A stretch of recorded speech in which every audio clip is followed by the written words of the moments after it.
उत्तराखंड अधीनस्थ सेवा चयन आयोग यूके ट्रिपल एससी ने एक वार्षिक कैलेंडर जारी कर दिया है जिसमें जो संभावित परीक्षाएं हैं उनकी तिथियों की भी घोषणा कर दी है और करीब 4993 ऐसे पद हैं जिनकी घोषणा की गई है। उसमें पुलिस विभाग से लेकर वन विभाग और परिवहन विभाग से लेकर दूसरे तमाम विभाग हैं जिनकी अगले एक साल में भर्ती की जाएगी। इसमें किस तरह से परीक्षा होगी, किस तरह से ट्रांसपेरेंसी बनाएगी, क्योंकि बीते सालों में काफ़ी विवाद रहे हैं और इन विवादों के बीच जब से यूके ट्रिपल एससी की कमान जीएस मर्तोलिया जी ने संभाली है तब से कुछ बेहतरी दिखाई दे रही है। अब किस तरह से इन परीक्षाओं पर दोबारा से युवाओं का भरोसा होगा, इसके लिए स्वयं हमारे साथ बातचीत के लिए मौजूद हैं जीएस मर्तोलिया जी। मर्तोलिया जी, बहुत बहुत स्वागत है आपका। धन्यवाद। सबसे पहले जानना चाहेंगे, अब ये जो परीक्षाओं की घोषणा हुई है और करीब 4900 पद हैं, इनकी जो तिथियां जो कैलेंडर में हैं उसके हिसाब से कैसे विज्ञप्ति जारी होगी, कैसे परीक्षा होगी, इसका प्रोसेस क्या रहेगा? प्रोसेस सबसे पहले तो जो हमारे पास लंबित थे, जो हमको विभागों से मिल गए थे अध्याचन, उसका एक परीक्षा का कैलेंडर निकालना बहुत ही आवश्यक था कि किस डेट को हम एग्ज़ाम कराएंगे। उसकी हमने कल भेज दिया है, उनके डेट फिक्स हो गए, कौन से एग्ज़ाम कब होंगे। उसमें दो तरह के एग्ज़ाम है, कुछ ऐसे हैं जैसे फॉरेस्ट वाले हैं, पुलिस वाले हैं, जिसमें फिजिकल भी होना होगा और रिटर्न भी होना होगा। और जनवरी में जनरली हम लोग फिजिकल कोशिश करते हैं कि ना हो, क्योंकि तराई में फॉग रहता है, ठंड रहती है, तो इसको हम फरवरी में करने का हमारा प्लान है। और अब जो कैलेंडर में जो हमने डेट दिया है, रिटर्न एग्ज़ाम का डेट दिया है, उसके हिसाब से इनका अध्याचन हम करीब 3 महीना पहले से निकालना शुरू कर दें। जब हम लगभग हमको 3 महीना लगता है तैयारी में। पहले तो 21 से लेकर के 45 दिन तक हमें फॉर्म भरने की डेट देनी होगी बच्चों को, ताकि वो अपना फॉर्म भरें, फिर अपनी तैयारी होती है। तो जैसे जैसे एग्ज़ाम होंगे उसी हिसाब से हम अपना अध्याचन हम लोग उनकी विज्ञप्ति निकालना शुरू कर दिया हम लोगों ने। कल आपने देखा होगा हम लोगों ने ये जो व्यक्तिगत सहायक है उसका निकाल दिया है। 19 तारीख को हमारा इसमें निकलना है 2 और अध्याचन, वो कल निकालेंगे। तो परीक्षाओं के तारीख के हिसाब से उसका अध्याचन, उसका विज्ञप्ति निकालना शुरू करेंगे। और देखिए ना, जिसका एग्ज़ाम अगले साल जून में होना है, अभी से अगर मैं उसका विज्ञप्ति निकाल दूँ तो मैं भी भूल जाऊँ, चाहे लड़का भी भूल जाए। तो एग्ज़ाम के आसपास जो लगभग 3 महीना पहले हम लोगों का सामान्य तौर पर हम करते हैं, उसके हिसाब से विज्ञप्ति निकालेंगे। और ये मैं आपको सभी युवाओं को ये बिल्कुल भरोसा दिला सकता हूँ कि पूरी पारदर्शिता के साथ एग्ज़ाम होंगे और पूरी ईमानदारी के साथ एग्ज़ाम होंगे। और जो डेट हमने आपको दिया है, जिस डेट में हमने दिया है उसी डेट में हम एग्ज़ाम कराएंगे। हो सकता है कि जो जिसमें फ़िजिकल हो उसमें डेट ऊपर नीचे, एक पॉसिबिलिटीज़ ये है कि फ़िजिकल में हो सकता है ज़्यादा टाइम लग जाए या बच्चे ज़्यादा आएँ, तो फिजिकल क्योंकि डिपार्टमेंट को कराना होता है, तो फिर उनके बाद वहाँ से डाटा हमारे पास आएगा, फिर वो उसके हिसाब से हो सकता है उन वाले एग्ज़ाम में 1% की बात कर रहा हूँ मैं, लेकिन इतना पर्याप्त समय दिया है कि उतना उनका फिजिकल हो जाएगा। और जो डेट है उसी डेट के हिसाब से हो। बच्चों को क्लियर कर दिया हम लोगों ने कि ये डेट है आपके एग्ज़ाम की, अपनी तैयारी करिए, अपना मेहनत करिए और अपने मेहनत को ही विश्वास करिए। आप किसी शॉर्टकट या किसी के भरोसे मत रहिए। जितना आप मेहनत करेंगे उसका परिणाम आपको मिलेगा। ये मुझे उसी हिसाब से हम बच्चों के एग्ज़ाम कराएंगे। बिल्कुल तैयारी करिए, जम के तैयारी करिए, अननेसेसरी टाइम वेस्ट मत करिए, पढ़ाने में अपना ध्यान दीजिए और आप मेहनत करेंगे तो सफल होंगे। संभावित और निर्धारित के बीच में कितना अंतराल है, क्योंकि बार बार इसको संभावित ही कहा जा रहा है और संभावित ये जो आपने लिस्ट निकाली है, आप कह रहे हैं निर्धारित तिथियों पर एग्ज़ाम होंगे, कुछ आगे पीछे हो सकता है, तो कितना आश्वस्त रहे अभ्यर्थी? आप किस तरह से मैसेज दे रहे हैं? नहीं, मैं आपको ये इंश्योर करा रहा हूँ कि जिस डेट को हमने आपको दिया है कैलेंडर, उसी डेट को एग्ज़ाम कराएंगे। ये हमारी भाषा है कि उसमें हो सकता है कोई ऐसी चीज़ें आए, एग्ज़ाम ऊपर नीचे, तो हमेशा ही भाषा होती है। जैसे जब हमें वैकेंसीज भेजते हैं डिपार्टमेंट, वो लिखते हैं साहब जो वैकेंसी है वो घट बढ़ सकती है। तो भाषा है ये, सरकारी भाषा। और इसमें मैं केवल कह रहा हूँ कि जहाँ डेट में फ़र्क हो सकता है रिटर्न में, वो केवल वहाँ जहाँ फिजिकल एग्ज़ाम होंगे, जैसे पुलिस है, फॉरेस्ट है, हो सकता है डिपार्टमेंट ज़्यादा टाइम ले ले फिजिकल कराने में, तो आपको एग्ज़ाम पीछे शिफ्ट करने पड़ेंगे ना रिटर्न, क्योंकि वो हम नहीं करते, वो डिपार्टमेंट करता है। जिस डिपार्टमेंट की भर्ती होगी उस डिपार्टमेंट को फिजिकल कराना है। जैसे पुलिस डिपार्टमेंट है, पुलिस उसको करेगी, पुलिस के हिसाब से उसका, तो हो सकता है उस बाकी जो और एग्ज़ाम है उस एग्ज़ाम में डेट में परिवर्तन नहीं होगा, ये मैं इंश्योर कराऊँगा।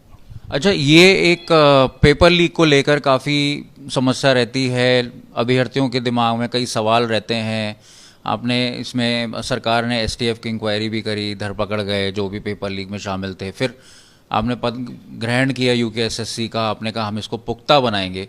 अब किस तरह से टेक्नोलॉजी के सहारे इसको और पुख्ता बनाया जाएगा कि ना तो पेपर लीक की कोई गुंजाइश रहे, ना भर्ती घोटालों की गुंजाइश रहे, और जो विभाग हैं, विभाग और यूकेएसएससी के बीच में जो समन्वय रहता है, जैसे यहाँ से अध्याचन जारी हो जाता है, वहाँ से वो कहते हैं कि हमारे पास इतने पद नहीं हैं, तो इसको कैसे पुख्ता करेंगे?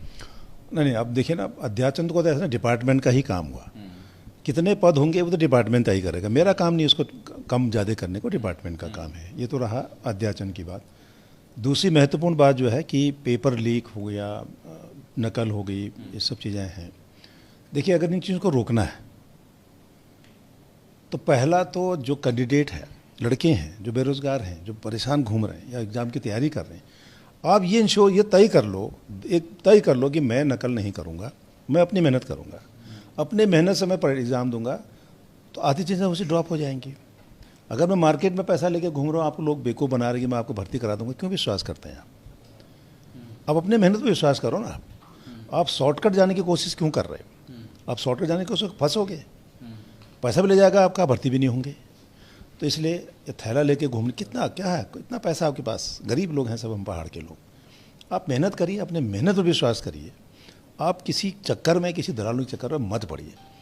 मैं आपको इतना इंश्योर करा सकता हूँ कि कोई दलाल आपको भर्ती नहीं करा सकता, भर्ती आपको आपकी मेहनत करा सकती है, जो आप करिए। ठीक बात। उसके बाद भी कई चीज़ें हैं उसको इंश्योर करने के। जैसे कई सिंडिकेट्स हैं और इस तरह से बात भी फैल जाती है कि भाई वो तो पैसे लेके पास हो रहा है, वो तो इस तरह से पास हो रहा है, तो एक कैंडिडेट जो होता है वो असमंजस में पड़ जाता है, वो कहता है मैं भी कहीं से इंतजाम करूँ। देखिए, अफवाहें फैलाना, अफवाहें करना सबसे खतरनाक चीज़ है। अगर आप र्यूमर मॉन्गरिंग कर रहे हैं, पर रोज़ बकवास करेंगे, फलाना पैसा ले रहा है, फलाना कोचिंग वाला करा देगा, क्यों जा रहे हो? मैं आपको ये इंश्योर कर रहा हूँ कि भाई आपकी मेहनत आपको भर्ती करेगी। आपको ये शॉर्टकट, ये दलाल भर्ती नहीं करा पाएंगे, भर्ती करेगा आपकी मेहनत। आप जो मेहनत करोगे, जो आप लिखोगे कागज़ में, वो भर्ती कराएगा आपको। तो अपने पर विश्वास करो ना, ख़त्म बात। बाकी चीज़ें जो टेक्निकल सपोर्ट है, साइंटिफिक मेथड्स हैं, वो चाहे बायोमेट्रिक हो, जैमर हो, ये सब हम कर रहे हैं। यहाँ पहले शुरू में क्या होता था कि जो काफ़ी चीज़ें हम आउटसोर्स करते थे, इवन चेकिंग, फ्रिस्किंग, गेट पर तलाशी, ये भी आउटसोर्स था। प्रिंटिंग भी, प्रिंटिंग तो आदि आउटसोर्स होता है, वो अलग चीज़ होगी। प्रिंटिंग तो अलग चीज़ हो, उस पर तो हम चर्चा आपसे नहीं करेंगे। फ्रिस्किंग है, चेकिंग करना है, ये सब आउटसोर्स था। कि मैं गेट पर आपका तलाशी कौन ले रहा है, वो आउटसोर्स था। मुझे नहीं पता कौन कर रहा है, हो सकता है कि आपका जानने वाला हो, आपको कर दे आपके फ़ोन के अंदर। मेरे आने के बाद मैंने एक कोशिश की, मैं डीजी साहब से मिला, मैं चीफ सेक्रेटरी से मिला, मैं होम सेक्रेटरी से मिला, सबसे मैंने बात की और मैंने कहा साहब जब तक सारा सिस्टम इसमें नहीं लगेगा, ये इस तरह की चीज़ें होंगी। उसे एक बड़ी चीज़ हुई कि पुलिस डिपार्टमेंट ने, होम डिपार्टमेंट ने आदेश किया कि चेकिंग, फ्रिस्किंग, HHMD की व्यवस्था पुलिस करेगी और हर सेंटर पे कितने आदमी लेंगे कि इंश्योर कर दिया उन्होंने। आधी प्रॉब्लम की ख़त्म होगी। जब पुलिस वाला आपकी तलाशी ले रहा है तो ढंग से लेगा, HHMD लगा, पता लगेगा आपको। और जैमर 100% इंश्योर करेंगे। जैमर अगर आप 1 घंटा पहले बंद हो जाएगा सिस्टम। अब आप ब्लूटूथ से कहीं से चोरी करना भी चाहेंगे क्योंकि आपको मोबाइल काम नहीं करेगा, वो सिस्टम हम कर रहे हैं, लगा रहे हैं। बायोमेट्रिक में अगर आपने सपोज करें कोई गलत लड़का बैठ गया, हो सकता है कि रिटर्न में कहीं बैठ गया, 1% हो सकता है, लेकिन हम कोशिश करते हैं कि ना हो। लेकिन जब वो अगर उसका सिलेक्शन होता है, आता है डॉक्यूमेंट के टाइम आता है, तो वहाँ पकड़ जाएगा कि वहाँ बायोमेट्रिक होगी उसकी, तो डबल, और जो फिजिकल होगा तो ट्रिपल, तीसरी बार फिर आएगा वो बायोमेट्रिक में। तो 3-4 लेयर हमारी बायोमेट्रिक की होगी, जैमर का हो गया। अभी हम आयरिस की बात भी कर रहे हैं कि कई बार क्या हो रहा है, बच्चों के अंगूठे नहीं लगते, नहीं मिल रहे हैं, कई जो ज़्यादा मेहनत करते हैं तो नहीं मिलता है। हम आयरिस की बात भी कर रहे हैं। और एक कोशिश हो रही है हमारी कि हम सारे सेंटरों में अब लाइव CCTV करें। अभी हमने इस वाले 2-3 एग्ज़ाम में किया था, हमने सेंटर से सीधे यहाँ कंट्रोल रूम बनाया अपना, और वहाँ पर क्या हो रहा है एक्टिविटीज़ हमको यहाँ पता लगता था, यहाँ से दिख रहा है कि क्या एक्टिविटीज़। सेंट्रलाइज कंट्रोल रूम आपने एस्टैब्लिश? हाँ, एस्टैब्लिश नहीं किया, प्रपोजल आ गया, तो सब पैसे का भी है, उसमें खर्चा भी होगा। लेकिन अभी पिछले 2 एग्ज़ाम में हम लोगों ने पायलट प्रोजेक्ट की तरह पर हरिद्वार, उधम सिंह नगर, देहरादून और हल्द्वानी में किए थे। और 2-3 सेंटर हमने जहाँ AI बेस किया था, आर्टिफिशियल इंटेलिजेंस बेस्ड भी हमने CCTV लगाई, लेकिन वो बहुत ही सेंसिटिव है।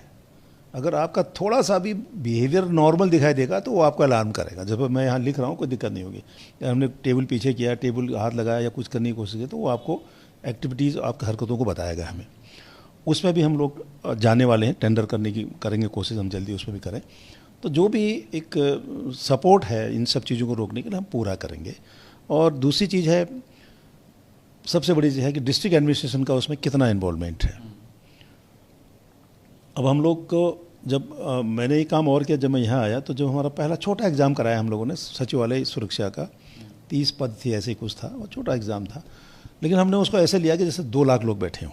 मैं हर डिस्ट्रिक्ट में गया, डिस्ट्रिक्ट मजिस्ट्रेट मिला, एसएसपी डीएम से मीटिंग की मैंने। उनको मैंने कहा भाई आप कुछ मत करिए, आप इलेक्शन मोड पर चले जाइए, जैसे चुनाव होते हैं, चुनाव मोड में अगर आप अपनी व्यवस्था करेंगे तो कहीं दिक्कत नहीं आएगी।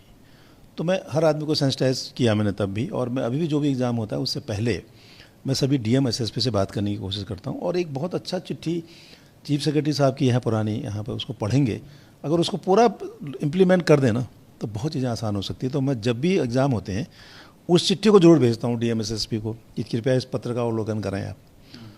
आदेश निर्देश बहुत अच्छे हैं, उसको अगर ज़मीन पर इम्प्लीमेंट कर देंगे आप तो चीज़ें आसान हो जाएंगी। दूसरा हम लोग एक और करते हैं कि 2 दिन पहले से होटलों की चेकिंग, बॉर्डर पे चेकिंग, ये भी हो रहा है अभी आजकल। उससे क्या होता है कि कोई आना भी चाहेगा तो वो चेक हो जाएगा। तीसरा हम लोग क्या कर रहे हैं कि जो भी कोचिंग सेंटर हमारे 4 करीब हमारे रडार पर थे पहले, जो प्रत्यक्ष अप्रत्यक्ष रूप से आए थे, उनका हमने लिस्ट भेज दिया डीएमएसएसपी को। और पुराने जो जब से ये घटनाएं हुई, जब से जो पकड़े गए, जिनकी लिस्ट जो हमारे जो बेल पर हैं, उनकी लिस्ट मैंने सभी डिस्ट्रिक्ट के एसपी डीएम को भेज दिया है और उनसे अनुरोध किया है कि इन कोचिंग सेंटरों पर और इन लोगों पर इनकी निगरानी रखें, विशेषकर जो एग्ज़ाम के आसपास ये देखें क्या कर रहे हैं। तो उन अपराधियों के जो उन लोगों इन्वॉल्व थे उनकी गतिविधियां भी अगर हम चेक करेंगे तो अगर वो करना भी चाहे तो नकल शायद लेट हो जाए। हमें प्रोएक्टिव होकर काम करना होगा, बदमाश को पीछे धकेलने होंगे तो हम अपना काम कर पाएंगे। बस एक ही है, मैं तो युवाओं से ये कहता हूँ कि अपने मेहनत पर विश्वास करो, शॉर्टकट छोड़िए, और कोई आदमी बरगलाने की कोशिश करता है तो उसकी सूचना पुलिस को दीजिए। आपने हमें काफ़ी डिटेल में बताई ये चीज़ें। इसके साथ साथ कुछ मुद्दे हैं, जैसे आयु सीमा है, आयु सीमा जिन लोगों की पार हो गई थी, तो पुलिस आरक्षी के एग्ज़ाम हुए थे, कई साल के बाद अंतराल में हुए, जो युवा थे वो अपनी आयु सीमा पार कर चुके, उनके लिए क्या कोई प्रावधान है? नहीं, ये मेरा काम नहीं है, ये सब्जेक्ट गवर्नमेंट का है। होम डिपार्टमेंट पुलिस का है तो पुलिस डिपार्टमेंट इनिशिएट करे और होम डिपार्टमेंट गवर्नमेंट से निर्णय ले, कैबिनेट में जाएगा। ऐसा नहीं कि मतलब हम लोग आज लिखते हैं, ऐसा नहीं हो सकता। एज सीमा में बढ़ाना है घटाना है वो गवर्नमेंट करेगी, कैबिनेट करेगी, और उसके बाद हमारा तो ये काम नहीं है। हमने केवल एलटी वाले में गवर्नमेंट को लिखा था पिछले बार कि जो आर्ट का एग्ज़ाम कैंसिल हो गया था ना पिछले बार वाले एलटी वाले एग्ज़ाम में, कोर्ट ने उसको ख़त्म कर दिया था और उन्होंने कहा कि फ्रेश विज्ञप्ति भी निकाल सकते हैं और उसमें जिन्होंने इस बीच बीएड किया उनको बैठा सकते हैं। उस एग्ज़ाम को भर्ती के क्वालिफिकेशन को लेकर के क्वेश्चन हो गए थे। हमने लिखा था गवर्नमेंट को कि इसमें 2 साल का टाइम दें हमें, इनको बढ़ाना चाहिए, हो सकता है कोई लड़का इस बार हो रहा हो। तो उसमें दिया उन लोगों ने, लेकिन इतनी देर हो गई जब तक हमारे विज्ञप्ति निकल करके एग्ज़ाम की तैयारी हो गई, तो उन बच्चों को शायद बेनिफिट ना मिल पाओ। लेकिन उसमें एक अच्छी बात ये हुई, कुछ बच्चे उसमें कोर्ट गए, कोर्ट में गए कि हमारे को एज बढ़ाया जाए, और कोर्ट ने कहा कि इनके फॉर्म को ले लीजिए आप। तो हम लोगों ने उनके मैनुअली, हमारे पास काफ़ी ऐसे फॉर्म हैं जो हमने जमा किए हैं, उस पर निर्णय करेंगे। लेकिन एक तरह का बेंचमार्क स्थापित तो हुई। बेंचमार्क स्थापित पर्टिकुलर उस एलटी के एग्ज़ाम के लिए किया गया था कि क्योंकि वो हमारी गलती से वो एग्ज़ाम को कैंसिल करा, इसलिए उस पर लिखा था हम लोगों ने कि इसमें इनको मौका दिया जाना चाहिए, बेहतर होगा करके। लेकिन उस पर निर्णय हुआ, लेकिन थोड़ा देर हो गई, उससे पहले हमारा एग्ज़ाम हो गया, तो फिर उसको हम इम्प्लीमेंट नहीं कर पाए। और बाकी पुलिस के बारे में रोज़ हर बार कहते हैं लोग बेरोज़गार कि वहाँ 24 है, वहाँ 26 है, तो वो हमारा सब्जेक्ट नहीं है, और वो subject police department, home department और गवर्नमेंट इसको करेगी। तो आरक्षण को लेकर भी होते हैं, जैसे महिला क्षैतिज आरक्षण है, राज्य आंदोलनकारी आरक्षण है, इसको लेकर भी आपके पास सवाल तो आते ही होंगे? नहीं, कोई सवाल इस पर नहीं आते। ये तो बड़ा क्लियर है कहाँ कहाँ आरक्षण होना है, कितना होना है, उसमें कोई दिक्कत नहीं। ये भी शासन स्तर से होगा कि ये आपके हाथ में है इन चीज़ें? नहीं, देखिए कितना % आरक्षण होगा ये गवर्नमेंट का काम, शासन का शासनादेश से होगा, और उसको उसके हिसाब से उसका कितने पद होंगे, क्या होंगे, वो डिपार्टमेंट का काम है। हमको देंगे कि साहब इसमें इतने पद महिलाओं के होंगे, इतने SC के, इतने ST के, इतने OBC के, इतने फ्रीडम फाइटर, इतने उत्तरांचल उत्तराखंड मूवमेंट वाले होंगे, वो डिपार्टमेंट का काम है। मेरा काम है कि जब वो भेजते हैं तो मैं उसको एक बार चेक कर लूँ, देख लूँ, कोई कमी है तो मैं डिपार्टमेंट को लिखूँ कि इसको आप ठीक करिए। एक आखिरी सवाल लेंगे, ऐसे कई अभ्यर्थी हैं जिनका डीबी हो चुका है, पिछले साल भर्ती हुई थी, मतलब इस करंट ईयर में भर्ती हुई थी और डीबी हो चुका है, लेकिन उनकी नियुक्ति रुकी हुई है। तो ये दारोमदार किसका है? क्या UKSSC का है या विभाग का है जो इनको नियुक्ति दे? नहीं, पहले डिपार्टमेंट बताएंगे तब मैं क्लियर करूँ आपको, लेकिन जनरल बातें नहीं होंगी। अगर डीबी में देखो ना, डीबी हम लोग कहीं पर डबल एक की जगह 2 बुलाते हैं, कहीं पर एक जगह 1.5 बुलाते हैं, वो नियम है हमारे यहाँ। उसमें डीबी हो सकता है 500 की हो वैकेंसी, 300 जाएंगे ना, 200 नहीं जाएंगे। डीबी हो गई उनकी, लेकिन मेरिट पर नहीं आएंगे। तो आप मुझे पर्टिकुलर डिपार्टमेंट बताएंगे तो मैं आपको। उद्यान विभाग के अभी कुछ हमें अभ्यर्थी मिले, हाँ, तो उनका ये कहना है कि 8 लोगों का डीबी हो चुका है लेकिन उनकी नियुक्ति रोकी गई। नहीं, हम नियुक्ति रोकने का मतलब ही नहीं होता, नियुक्ति डिपार्टमेंट ने शायद न किया हो सकता है। हमारा काम है रिकमेंडेशन भेजना। हम डिपार्टमेंट को भेज देते हैं कि साहब इतने पद ये हैं, इनकी लिस्ट हम आपको मेरिट के हिसाब से उनको दे देते हैं। उनको ज्वाइन कराना, उनका वेरिफिकेशन करना, उनका करेक्टर वेरिफिकेशन करना डिपार्टमेंट का काम। बहुत बहुत धन्यवाद, आपने हमारे सवालों का जवाब दिया। हमारे साथ GS मरतोलिया, चेयरमैन UKSSC। उनका कहना है कि जो कैलेंडर आया है वो निर्धारित परीक्षा की तिथियों के साथ ही आया है और इसमें किसी भी तरीके का असमंजस नहीं होना चाहिए। अभ्यर्थियों के पास काफ़ी समय रहेगा कि वो अपनी तैयारी समय पे कर सकें और विज्ञप्ति जो है वो परीक्षा की तिथि के अकॉर्डिंगली समय समय पर जारी होती रहेगी। साथ ही किस तरह से पुख्ता इंतज़ाम रहेंगे ताकि पेपर लीक और घोटालों जैसी जो विवाद खड़े हुए थे पिछले 2 साल में, उन पर काबू पाया जा सके। इसके बारे में डिटेल से हमसे बातचीत की GS मरतोलिया जी ने। देहरादून से अंकित शर्मा, आज तक।